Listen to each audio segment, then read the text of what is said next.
Hello everyone, আবার একটা mini blog নিয়ে চলে আসলাম তোমাদের সাথে।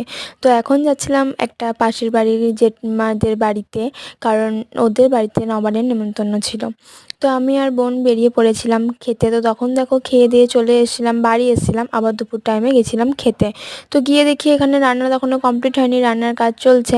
তো আমরা কিছুক্ষণ বসে তারপর খেয়ে দিয়ে চলে আসলাম বাড়ি। আর ওই যে টিফিন কৌটো করে দেখলে না, ওটা আমাদের রাজবাবুর জন্য দিয়েছিল জেম্মা।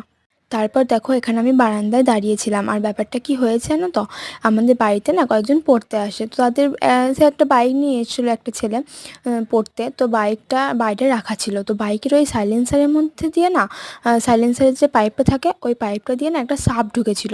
সাপ মানে বিষাক্ত সাপই, গোগুড়ো সাপের একটা ছোট বাচ্চা। তো কেমন ঢুকে গিয়েছিল দেখো। তো অনেক কিছুক্ষণ করে ওকে কোনোভাবে বার করা যাচ্ছিল না। তো তারপর মেকানিক ডেকে সাপটাকে বার করে।